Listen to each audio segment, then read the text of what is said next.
of her son. So even if you reminding her and saying, I love Slim, this, that, and that, and that, you know where her mind go? My baby gone, though. He gone. Y'all loved him, but he gone, right? And you look at her, I find myself, I've seen her someplace, came and spoke to her, and then I'm sitting across the room, and I look at her and be like,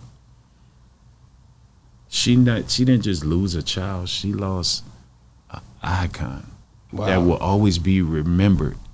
Think about her, Biggie Mama, and, you know, and a few others who've lost their mama. Lost their son that was big in rap, Nip Mama.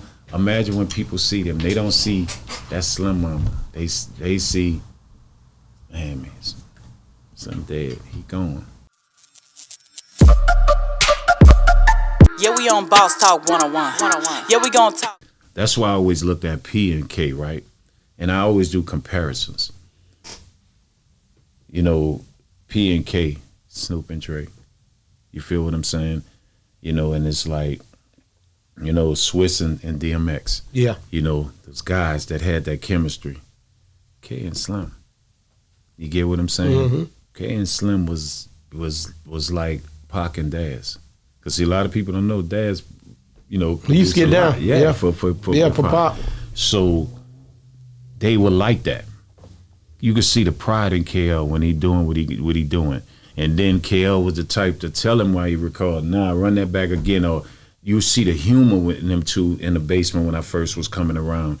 And you would see where KL be like, man, what the fuck you just said? And Slim like, say, Ron, just press the button, funky fingers, and he'd tell him, yeah, bitch, he gotta explain everything to you. That's what, you know, how Slim was, and the pride. And then he would leave, and I'm there at 1 o'clock, and now I gotta go back to work after that, cause now his mind is on that.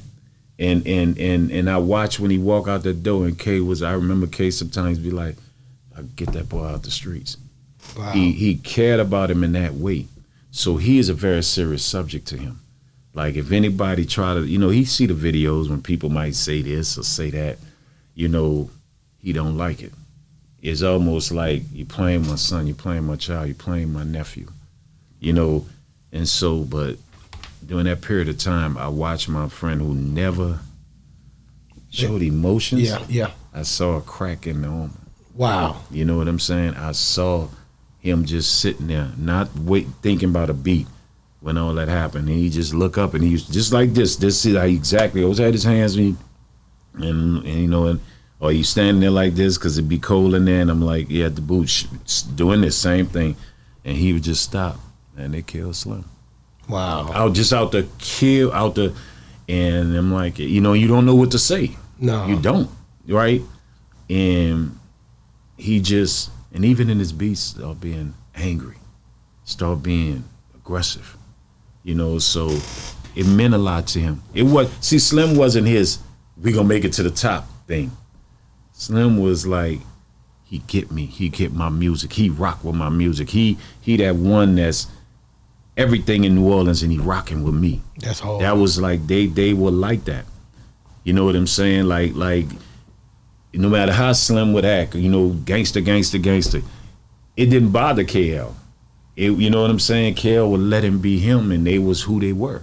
You know what I'm saying? And he was KL was his go-to producer. That was his guy. Like Slim felt like, this my guy, this my DJ. You know, because KL's a DJ too, so that was his guy. You know, they were who they were together. And I watched him. I watched the crack in the armor. Like, I want to ask you, I asked you about the No Limit story being told. What do you think a Soulja Slim story would be like to New Orleans? How would that affect? I don't think it should be a movie. I think it should be a series. Yeah, that's what I'm saying. Yeah, a series. Because there was so many elements. Yeah, I mean, he's so many elements. You got to think about, he's touched so many. Just the story of. And I love this lady so much, man. Just the puzzle with him and his mama, man.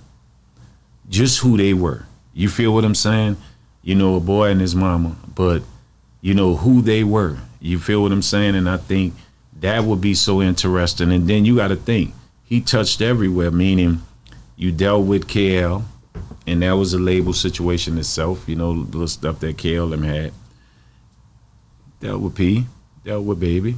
You know what I'm saying? He he was that one in the NFL. How you got that free agent that everybody want. And these days of NIL, that player that everybody want. Like for instance, people get mad at me because I'm a Brown fan. Like Brown going to free agency, you can't. Now every team is looking like hope you come here. Yeah. So Slim was that individual, and so his story would be, you know, especially his interaction with his mother. You know what I'm saying? The beauty of a black woman and a son that she know at the heart of a lion. And then who she was, the strength. And even now, I have something, man, and me and a friend of mine was talking, and I said, you know what hits me hard and I want black people to get? Imagine whenever I see Biggie Mama, right? You know what, I get sad when I see her on the video. You know why? Why? I look at this woman and say they took her only child, man. Wow. Music took her only child, and you look at her and you see a woman, a mother, her only child is gone over music. Wow. You feel what I'm saying? So you look at that, and then when I used to see Pac Mama, I used to be like, man, look at his spirit. Look at this woman. You know, this woman was in jail carrying him. She gave him to this world, gave him to us. You know what I'm saying? To music, to the streets, everything. And they killed him. Wow. They took her Soulja away from her, right? You look at the mother's aspect, and then you look at Slim Mama, who you get to see a lot. And you look at her, beautiful woman, still beautiful chocolate woman, beautiful. Sweet person. I used to, you know what I wonder when I see Miss Linda? How's she still smiling? Because she get reminded everywhere she go of her son. So even if you reminding her and saying, I love Slim, this, that, and that, and that, you know where her mind go? My baby gone, though. He gone. Y'all loved him, but he gone. Right? And you look at her, I find myself, I've seen her someplace, came and spoke to her, and then I'm sitting across the room, and I look at her and be like, she didn't just lose a child, she lost an icon. Wow. That will always be remembered.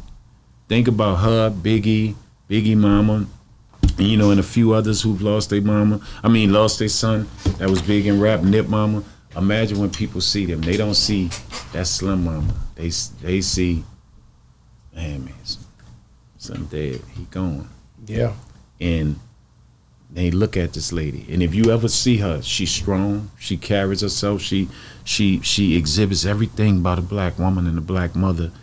But you know, and if you like, we friends on Facebook, and you could catch some posts she might put up where she letting you know, like I still hurt. Don't be twisted if you see me out here. I'm just not gonna show it because I'm a black woman. I gotta keep it together. I still got his little sister, who is a grown woman, and she's outspoken, you know, and she's a hell of an artist, but she's a grown woman.